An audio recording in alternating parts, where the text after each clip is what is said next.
Hello, I'm Dr. Jim McCarty, and this is Sherri Johnson. And Sherri is started as a patient here, about 2 weeks ago, week and a half? A week and a half ago. Good. And if you could, Sherri, tell us, I know it was kind of interesting how you found us, okay, because you were trying to deal with a TMJ problem. Right. So can you kind of tell us when the TMJ issue, when you noticed it starting? Yes. It was last October. I remember sitting at my computer, and I had felt that morning when I woke up that my jaw was sore, and my bite was off. I could tell that my bite was off. I was only biting down on the left side. And in that same day, I started getting a funny feeling at the top of my head right here. Okay. And it was almost like an itchy feeling there. And also I noticed that I had some pain in the back of my neck. Okay. And so I went to my dentist, and he had me put a splint in. And was that upper or lower? Well, they had me put the upper one in that I had used in the past, which caused me major problems after I put that back in. And so then they went and had me put a lower one in. They built me a lower splint, and it wasn't helping. It wasn't helping at all.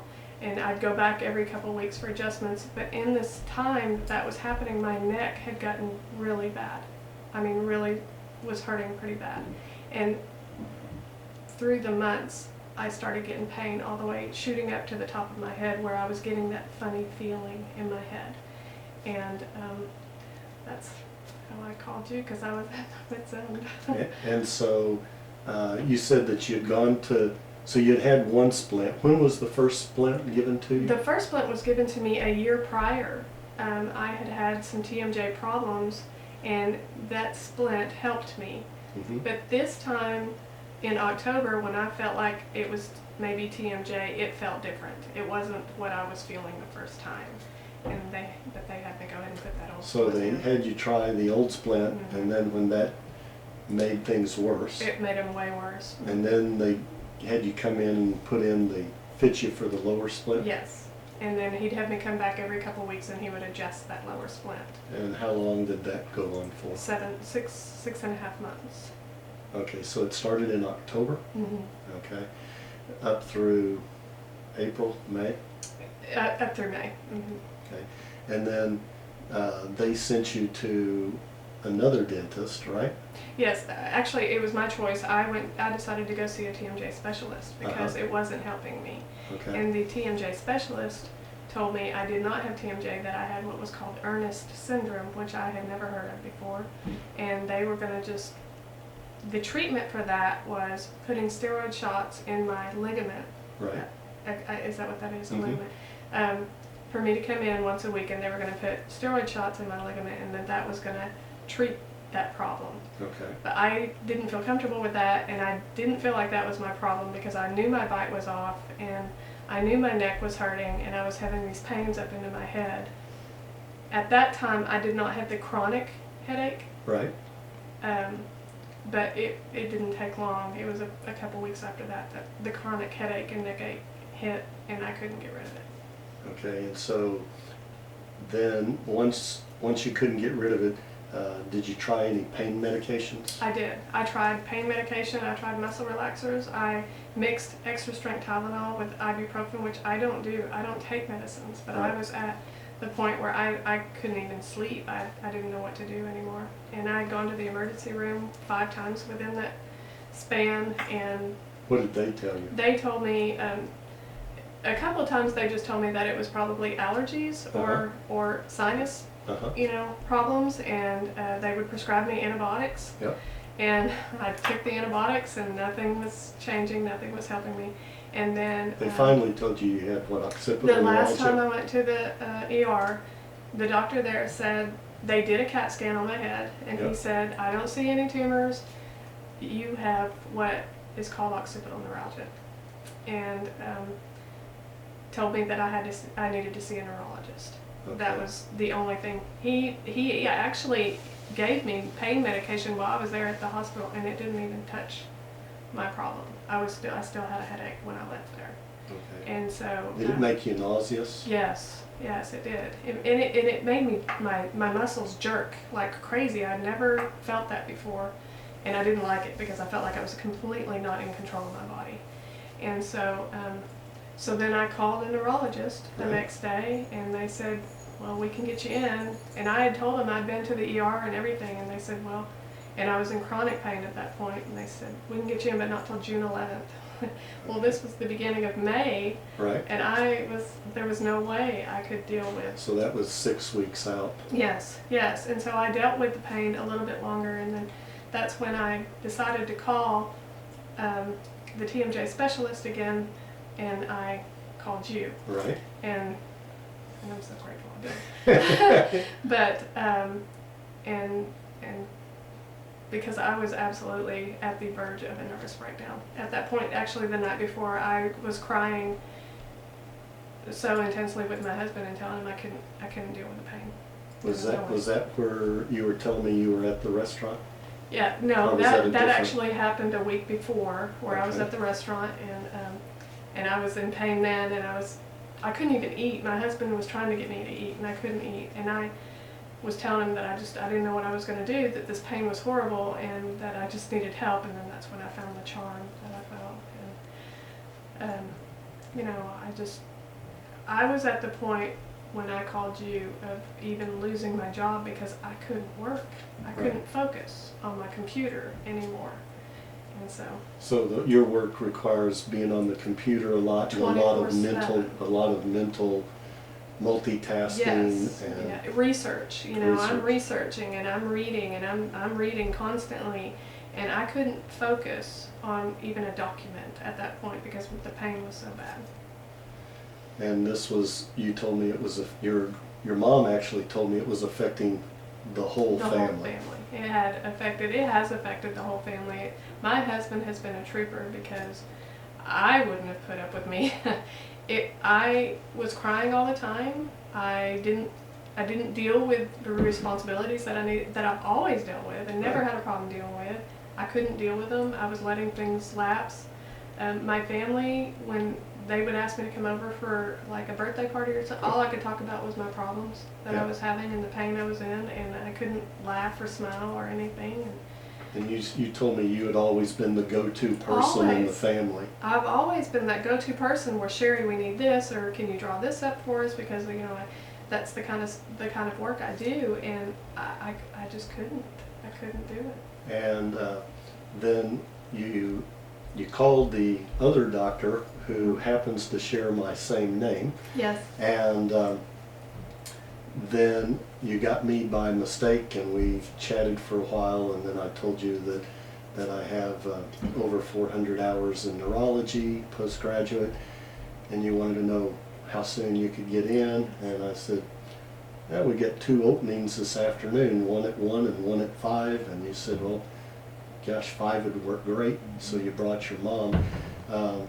And I know when you were talking to me, your voice, you actually started crying on the phone because you literally had lost all hope. I had, absolutely had, because I had been watching other videos on the internet about occipital neuralgia and people saying that they are having to live with this pain, that they'd had it for years and years, and they lost their jobs and they lost their family, and I didn't want that to happen to me. Right. I could not handle that happening to me, and I did not want to have to live with the pain because that is so painful. And I just, so when I talked to you and you gave me that glimpse of hope and told me basically what was wrong with me even before you saw me, which was so incredible to me, it just gave me that hope of somebody understands and he can help me. And so you came in that first day with your mom. Yes. And I know we took a while because I explained things to you because you hadn't had months, weeks and months to go study it out and just absorb it. So I actually took the time to explain things. And then, so step by step, we just did what needed to be done. We did the exam to find out what was compressed and twisted, and then started working on the muscles from head down to the tailbone there so that we could free up that that's where the spinal fluid flows from your head to your lower back, and then the meninges, the dura, is part of the meninges, and it goes from your head to your tailbone. So we were working with this tightness, like a tight towel effect that went from the head to the tailbone. And so when you first came in when you were talking to me on the phone that morning, on a scale of 0 to 10, where would you say your pain was? Oh, most definitely between a 9 and a 10 at that point in time. I was in so much pain. When I got off the phone with you, I laid in my bed and cried. Okay. And when you got here with your mom and we worked on you, and when you left, what did you feel? And this is incredible to me because my mother didn't even believe me. My headache was gone. I did not have a headache. I still felt a little bit of that weird pressure that I had felt in my head, and I still felt a little pain in my jaw, but I was able to take my splint out when I got here that day. Mm-hmm. You had me take my splint out. I have not put my splint back in. It's not been back in my mouth. So that's been about 10 days now, about Yes. a week and a half. And again, so you left and the headache was gone. Yes, I did not have a headache. Now, it did come back a little while later in the evening, but it wasn't that unbearable pain that I had. Was not at all. In fact, I have not had that since my first day that I came here. I've had, slight headaches right in the beginning of the first week, but over the weekend I did not have headaches. I did not have my neck pain that I was having. And again, my mouth, I haven't had to put my splint in. That's great. I'm happy for you. And you mentioned something earlier to me. Your husband said that he saw you smile today. Yes. And what did he say? He said that he hadn't seen me smile like this in so long. And it was to the point where I knew I hadn't smiled like this in a long time either. But I think he felt like this old Sherri is back. This is my wife. Yes. Because I'm not a complainer. I'm not a mean person. Right. But I mean, when you're in chronic pain, you literally have no tolerance for anything. I had no tolerance for anything. And I'm not usually that person. I'm usually a nice person. So we did what, was it 4 treatments last week and 3 this week? Okay. And we worked to unlock the bridge of the nose first. Right. And then now we're working on the roof of the mouth, the palatine suture, where it comes together, where these front 2 teeth are. And I think I mentioned to you even on the phone that when we get 2 skull plates unlocked, that's where about half the people start to feel significant relief. Well, you began to feel it the very first day. Right. But I think you told me that this weird pain up on the head, that's what, pretty much been gone now for... Right. I haven't had the pain on the top of my head, which was my biggest fear, because that's just not something that you hear about. I have the tingling feeling, but not the pain that I had, and I just know. And the tingling feeling that I have is very seldom. It's only whenever I feel like a little bit stressed or something. Right. But it's before my headaches hit, I was feeling that tingling feeling constantly. Okay. And then all of a sudden, finally, the headaches started coming. But now I just barely feel anything. So like today and yesterday, what number from 0 to 10? Of pain? Yeah. Oh, I haven't had any pain. I don't have any pain. I'm sore because Yes. you're working on me pretty good, but no pain. No pain in my head at all. Anything that you would like to tell anybody with occipital neuralgia? Absolutely. I mean, like I said, I've watched the videos, I've read their blogs, tons of them. My daughter watched it with me, holding my hand and crying with me, because I literally thought I was going to have to live with it. And you don't have to live with it. You don't, because there is treatment. He's amazing, and it is just absolutely incredible to think that there is a way to get rid of the pain and for it to stay away. And because I feel sorry for the people that don't go through the treatment. I do, because I couldn't live with that pain. Well, that's what I was saying, that people can't imagine another 5 years or 10 years or 15 or 20 years with that kind of pain. and it actually pushes them to the point of nervous breakdown or suicide. Absolutely, absolutely. And I hate saying this because I'm, you know, I don't have those tendencies or anything, but I did say to my husband, I can see why people don't want to be here anymore, because it is a pain that just doesn't go away. It just didn't go away, and that thing was helping it. I slept on heating pads and kept them on my head. I wrapped them on my head. I did everything to try to get the pain to go away. And it would go away. Well, I'm glad you're feeling better. Well, thank you to you. Thank you.